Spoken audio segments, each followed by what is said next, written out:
Praise the Lord. நாள் 16 தியான பகுதி ஆதியாகமம் 31 அதிகாரம் மற்றும் 32 அதிகாரம். 31 அதிகாரத்தை நாம் வாசிப்போமானால் அதில் லாபானுடைய குமாரர் தன் தகப்பனுடைய ஆஸ்தி எல்லாவற்றையும் யாக்கோபு எடுத்துக்கொண்டதையும் தன் தகப்பனுடைய பொருட்களினால் யாக்கோபு பெரிய செல்வந்தனாய் மாறினான் என்பதாக தங்களுக்குள்ளே பேசிக் கொள்ளுகிறார்கள். இந்த வார்த்தைகளை யாக்கோபு கேட்டான். மேலும் லாபான் யாக்கோபை பார்க்கும் பொழுதெல்லாம் முன்பு பார்த்தது போல அவருடைய பார்வை இல்லாமல் லாபானின் முகம் வேறுபட்டதையும் யாக்கோபு கவனித்தார். அப்படி யாக்கோபு சூழ்நிலை எதிராக இருந்ததை பார்த்த பொழுது கர்த்தர் யாக்கோபை நோக்கி, உன் பிதாக்களுடைய தேசத்திற்கும் உன் இனத்தாரிடத்திற்கும் நீ திரும்பி போ, நான் உன்னோட கூட இருக்கிறேன் என்பதாக சொல்லுகிறார். யாக்கோபுக்கு அனுகூலமாய் இருந்தவர்கள் யாக்கோபுக்கு எதிராய் பேசினதையும் அவள் முகங்கள் மாறினதையும் யாக்கோபு பார்க்கும் பொழுது கர்த்தர் யாக்கோபோடு கூட அவர் போக வேண்டிய இடத்தை காண்பித்து செல்லும்படி சொல்லுகிறார். நம்முடைய வாழ்க்கையில் எப்பொழுது நமக்கு எதிராக மனிதர்கள் சதித்திட்டம் தீட்டுகிறார்களோ அப்பொழுது தேவனாகிய கர்த்தர் நமக்காக அவர் ஒரு பெரிய திட்டங்களை தீட்டுகிறார். மனிதர்கள் சதி திட்டங்களை தீட்டி நம்முடைய வாழ்க்கையை மூழ்கடிப்பார்கள். தேவனோ ஒரு பெரிய திட்டத்தை உண்டு பண்ணி நம்மை அவர்கள் கரத்திலிருந்து விடுதலையாக்கி கொண்டு வருவார். தன் மாமனாருடைய குடும்பத்தில் இப்படிப்பட்ட சூழ்நிலை இருக்கிறதை பார்த்த யாக்கோபு தேவன் சொன்ன வார்த்தை நிமித்தமாக ஆறுதல் அடைந்து தன் இரு மனைவிகளையும் அழைத்து அவர் சகோதரர் தகப்பன் செய்த எல்லாவற்றையும் அறிவித்து, உங்கள் தகப்பன் என்னை ஏமாற்றி 10 முறை என் சம்பளத்தை மாற்றினார். மேலும் யாக்கோபு தனக்கு வந்த சொப்பனத்தை தன் மனைவிகளுக்கு வெளிப்படுத்தி, நீ பொருத்தனை செய்த பெத்தேலிலே உனக்கு தரிசனமான தேவன் நானே, நீ எழுந்த தேசத்தை விட்டு புறப்பட்டு உன் இனத்தாரிடத்துக்கு திரும்பிப்போ என்பதாக கர்த்தர் சொன்னதையும் யாக்கோபு தன் மனைவிகளுக்கு சொல்லுகிறார். இந்த வார்த்தைகளை கேட்டவுடன் ராகேலும் லேயாலும், நாங்களும் எங்கள் தகப்பனால் அந்நியரை போல் நடத்தப்படுகிறோம், எனவே நாம் நம்முடைய பிள்ளைகளையும் நாம் சம்பாதித்த எல்லாவற்றையும் இவ்விடத்தை விட்டு எடுத்துக்கொண்டு செல்லுவோம் என்பதாக சொல்லுகிறார்கள். அந்த சமயத்தில் லாபான் ஆடுகளை மயிர் கத்திரிக்கிறதற்காக வெளியே சென்றிருந்தான். அப்பொழுது யாக்கோபு தன் மனைவியோடு கூட புறப்பட்டு வரும் பொழுது ராகேல் தன் தகப்பனுடைய சுரூபம் ஒன்றை திருடி வந்தால் இதை யாக்கோபு அறியாதிருந்தான். இப்படி யாக்கோபு கீலேயாத் மலையை நோக்கி பிரயாணப்பட்டான். யாக்கோபு போனது 3 நாளைக்கு பிற்பாடுதான் லாபானுக்கு அறிவிக்கப்படுகிறது. அப்பொழுது லாபான் தன் சகோதரரையும் தன் உறவினர்களை அழைத்துக் கொண்டு செல்லும் பொழுது கீலேயாத் மலையில் யாக்கோபை கண்டுபிடிக்கிறான். அன்று இரவு நேரத்தில் அவர்கள் ராத்தங்கும் பொழுது லாபானுக்கு ஒரு சொப்பனம் வருகிறது. அந்த சொப்பனத்தில் தேவன் லாபானுக்கு தோன்றி, நீ யாக்கோபோட நன்மை அன்றி தீமை ஒன்றும் பேசாதபடிக்கு எச்சரிக்கையா இரு என்பதாக கர்த்தர் சொன்னார். லாபான் உக்கிர கோபத்தோடு யாக்கோபை சந்திக்க செல்லுகிறார். ஆனால் தேவனோ சொப்பனத்தில் லாபானை எச்சரிக்கிறார். நமக்கு விரோதமாக எழும்புகிற மனிதர்களை கர்த்தர் அவர்கள் சொப்பனத்தில் தோன்றி அவர்களை கலங்கச் செய்வார். சில சமயத்தில் அவருடைய உணர்வுகளை கர்த்தர் ஆளுகை செய்து நமக்கு விரோதமாக இருக்கிற கோபங்களை ஒன்றுமே இல்லாதபடி மாற்றி போடுவார். நம்மிடத்தில் குற்றம் இல்லாது இருக்கும் என்றால் நாம் தேவனுக்கு உண்மையா இருப்போமானால் நமக்கு விரோதமாய் எழும்புகிறவர்களை கர்த்தர் ஒன்றுமில்லாதபடி அமைதிப்படுத்துவார். இந்த சொப்பனத்துக்கு பிற்பாடு லாபான் யாக்கோபை சந்தித்த பொழுது கோபமாய் பேசாமல்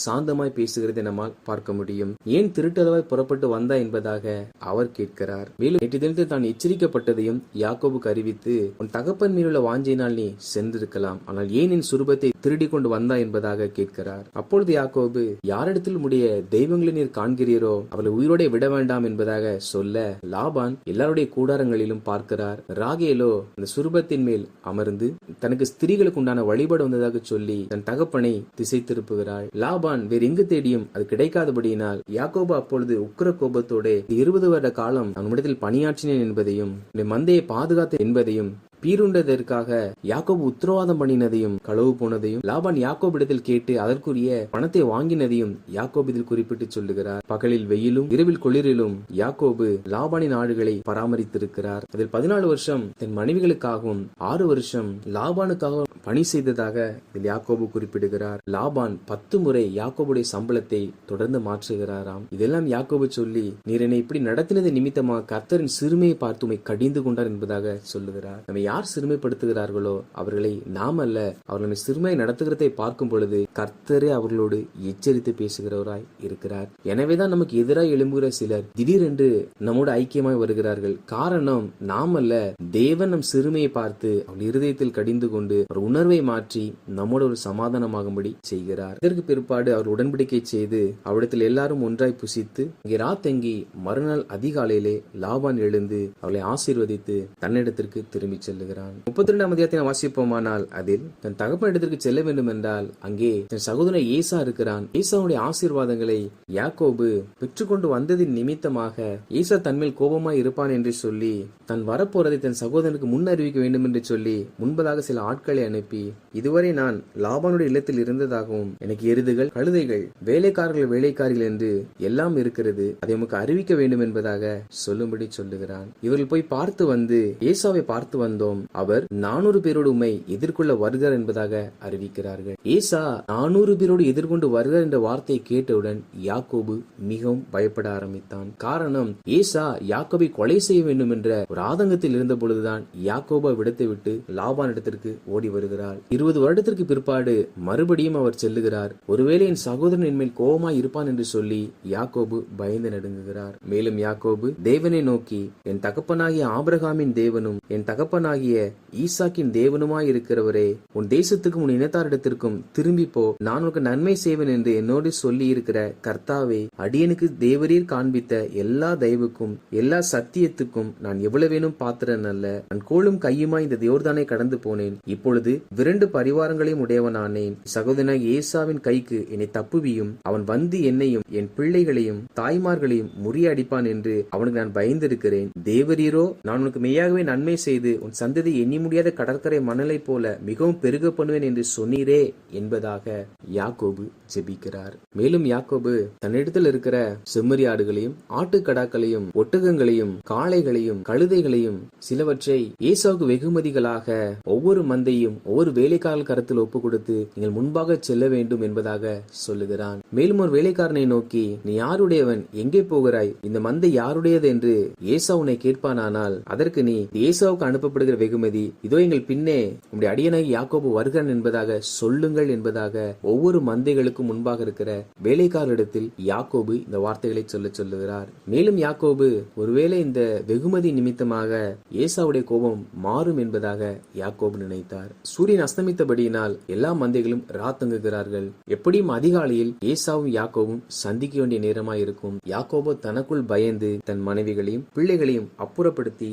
யாக்கோபு மாத்திரம் பிந்தி தனித்தவனாய் இருந்தான். அப்பொழுது யாக்கோபு இரவு முழுவதும் ஜெபம் செய்கிறார். இதில் வாசிக்கிறோம், பொழுது விடியும் அளவும் யாக்கோபு போராடினாராம். நம்முடைய வாழ்க்கையில் அநேக பிரச்சனைகள் வரலாம். நாம் இரவு நேரத்தில் தனிமையா இருந்து ஜெபிப்போமானால் நிச்சயமாக அந்த ஜெபமானது பெரிய பலனை உண்டு பண்ணும். யாக்கோபு எதுவரை ஜெபித்தார் என்றால் பொழுது விடியும் வரை தன்னை ஆசீர்வதிக்கும்படியே ஜெபித்தார். யாக்கோபுக்கு மனைவிகள், பிள்ளைகள், ஆடு மாடுகள், வேலைக்காரர்கள், ஒட்டகங்கள் என்று எல்லா ஆசீர்வாதமும் இருக்கிறது. ஆனால் யாக்கோபு ஆசீர்வாதத்தை கேட்கிறார். காரணம் என்னவென்றால் உலகத்திற்குரிய எல்லா ஆசீர்வாதம் யாக்கோபிடத்தில் இருந்தது. யாக்கோபுடைய மனதில் ஒரு மாற்றம் இல்லை. யாக்கோபு தன் சகோதரனை, தன் தகப்பனை, தன் மாமனாரை ஏமாற்றினவனாகவே காணப்பட்டார். எனவே உலகத்திற்குரிய ஆசீர்வாதங்கள் கிடைத்தும் மறுமைக்குரிய ஆவிக்குரிய ரீதியான ஆசீர்வாதங்கள் இல்லாதிருந்தது. எனவே அவர் ஜெபிக்கும் பொழுது கர்த்தருடைய தூதனானவர் உன் பெயர் என்ன என்பதாக கேட்கிறார். அவர் யாக்கோபு என்பதாக சொல்லுகிறார். யாக்கோபு என்றால் ஏமாற்றுக்காரன் என்று அர்த்தமாகும். யாக்கோபு